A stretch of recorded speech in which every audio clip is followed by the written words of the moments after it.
Hello friends, welcome back to my channel. আজকের recipe হচ্ছে চিংড়ি মাছ দিয়ে খারকোল পাতা বাটা বা চিংড়ি মাছ দিয়ে খারকোল পাতার ভর্তা।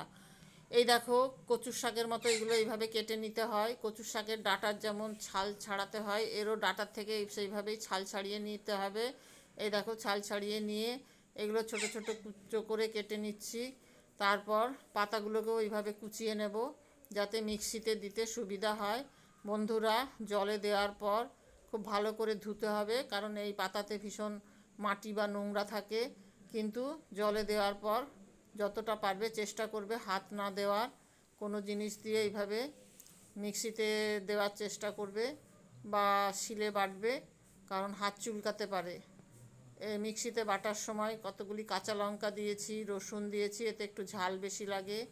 এই দেখো, প্যানের মধ্যে তেল দিয়ে নুন হলুদ মাখিয়ে চিংড়ি মাছগুলো ভালো করে ভেজে নিলাম এবং ওই তেলের মধ্যেই কালো জিরা, শুকনো লঙ্কা এবং কুচানো পেঁয়াজ দিয়েছি। এগুলো একটু ভালো করে ভেজে নেব। যেহেতু মাছ দিয়ে করব তাই একটু মশলা দেব, না হলে এতে কোনো মশলা লাগে না।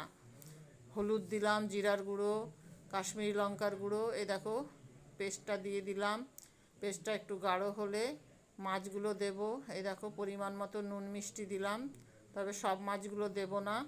মাছগুলো একটু আগের থেকে দিলে মাছগুলোর সাথে সেদ্ধ হয়ে যাবে, তাহলে খেতেও টেস্টি লাগবে। দেখো, একদম শুকনো করে নিয়েছি, যতটা পারবে শুকিয়ে নেবে। এইভাবে নেড়ে নেড়ে, জলীয় ভাব থাকলে গলা ধরতে পারে। দেখো, দেখতে কত সুন্দর।